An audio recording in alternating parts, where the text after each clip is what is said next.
Hello friends, hope you are all well. Today I am going to introduce a new topic. The name of the topic is testing of statistical hypothesis. It is one of the most important topics in statistics. One of the goal in statistics is to given a set of numbers or data, and we want to validate or test one hypothesis. By hypothesis we refer to a statement, and in statistics we usually refer to a quantitative statement, usually a statement regarding some population parameter. For example, suppose we want to test whether the population mean is equal to some number. Let us say we want to test whether a population mean is equal to 0, or we have two sets of numbers.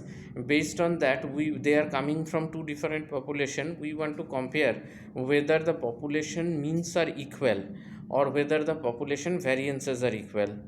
Similarly, suppose I have got I have got only a few pairs of numbers on two variable x and y, and I have computed the correlation coefficient.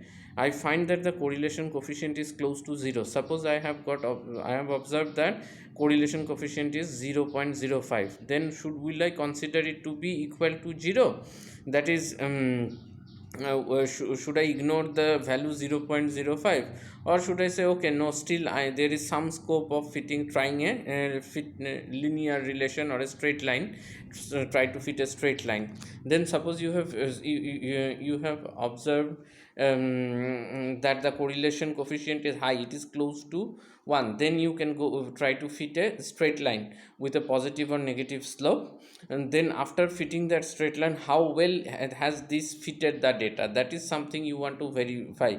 Then there is a thing called residual analysis. So there we test whether the assumptions regarding the residual component, like I had told you in the regression model, one of the basic assumption is that the residuals or the errors follow normal distribution, whether that is satisfied or not.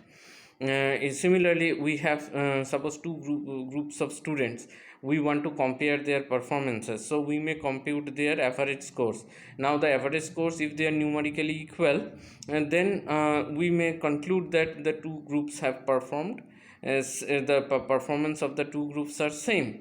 Or but in practice what may happen is that the difference, they may not be exactly equal, but their difference may be close to 0. So in that case, would you say that that difference is negligible? How do you come to decide that whether a value is negligible or whether the difference is substantial? So we need a mathematically valid technology for that. Otherwise the interpretations will become subjective, and different people will lead to different conclusions based on same data or same sets of data.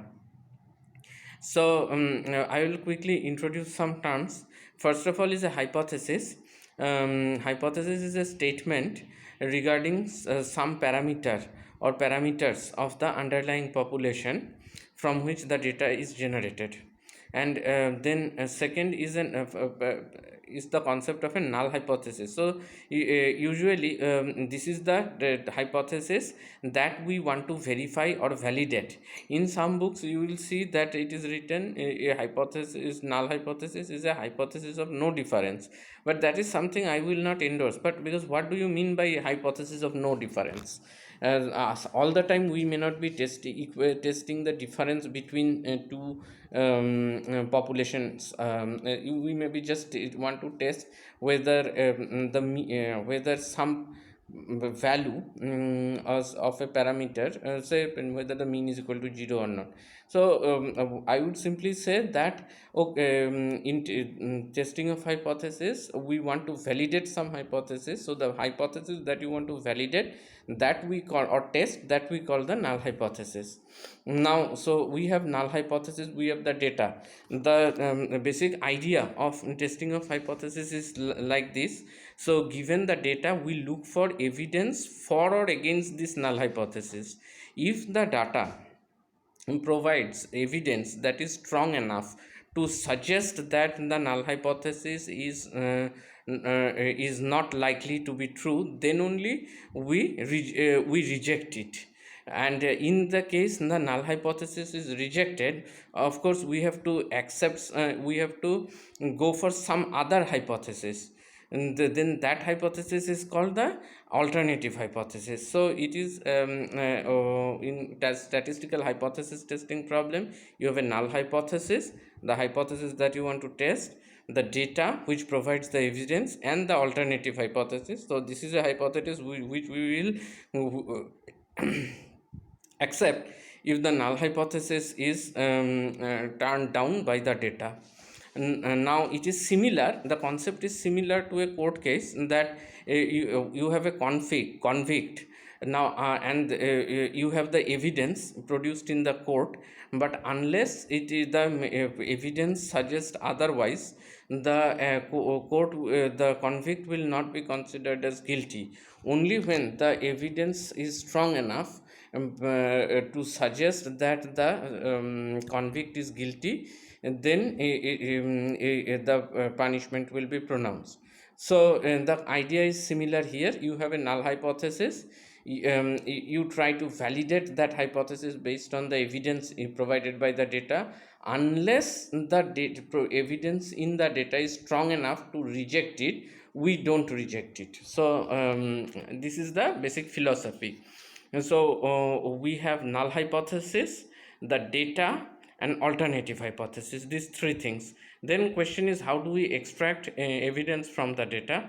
This is done using some function of the data. We refer to it as a test statistic. Test, T-E-S-T, statistic is S-T-A, TIS, T-I-S-T-I-C. So test statistic is a function of the data. It could be the mean, it could be median, it could be standardized mean, that is x bar divided by the standard deviation s, the multiply this ratio by square root of n. This is a very well known statistic. Then there are several other statistics that we will show, but the basic idea is that depending upon the null hypothesis that we want to test, we have to devise a test statistic which we will use to collect evidence from the data. Now this test statistic is a random variable. Why? Because it is a function of the data. So if you have different if you change the sample, the value of the test statistics will change. So it is subjected to sampling fluctuations, that is different samples will give you different values for the same statistic. And so it is represented by a probability distribution, that is called the sampling distribution.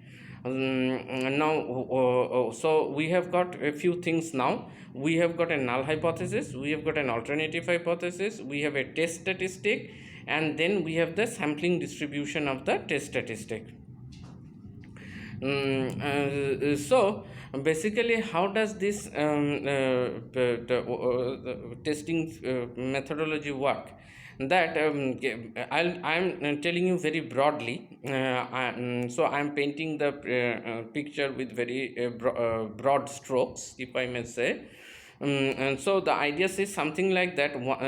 If you can compute the sampling distribution of the test statistics, then you find out that probability, then you find out something called the p-value. What is the p-value? P-value, again, this is a heuristic idea. I'll give you the exact definition. P-value is the probability of observing a value of the test statistic at least as extreme as has been observed by the data, assuming the null hypothesis is true. So I'll explain it. So suppose a coin, you have a coin, you want to test whether this coin is fair. Suppose that you toss the coin only finitely many times, 10 times, and you see 7 out of 10 heads. Now you can ask yourself, you can ask that whether this is strong enough to reject the null hypothesis. So your null hypothesis is that coin is fair, that is if p denotes the chance of s, then the null hypothesis is p equal to half. Against the alternative hypothesis would be that okay, the coin is not fair, so p not equal to half. So what you would ask here is that you have gotten 7 out of 10 7 heads out of 10 tosses. So does it say that the coin is not fair?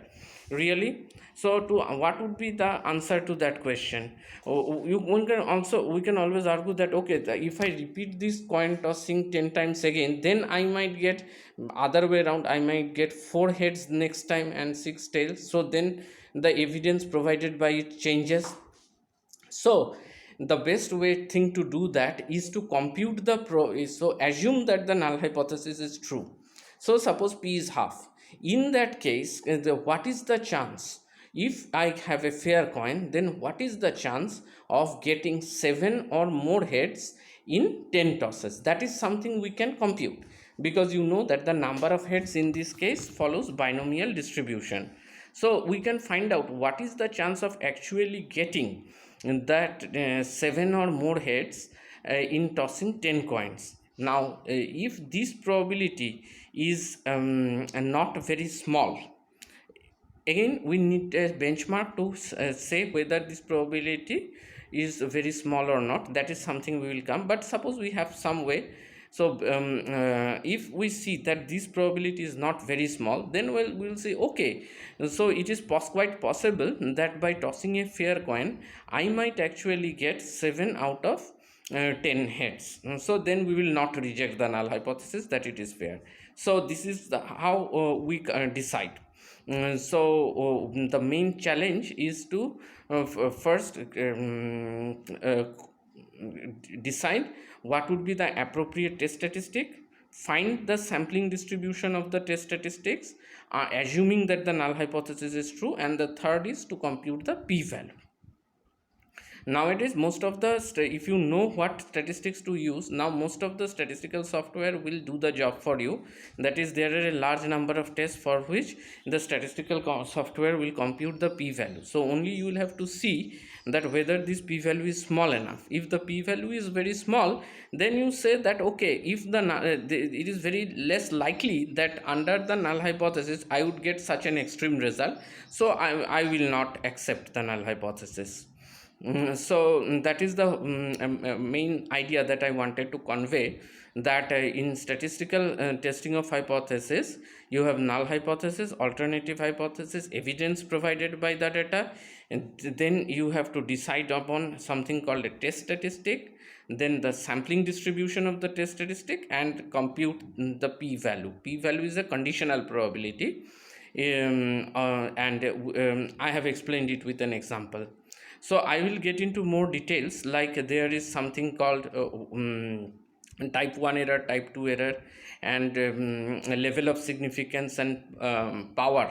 These are 4 important concepts, and that I will continue in my next video. So this is I have just introduced the concept of statistical hypothesis testing. Thank you.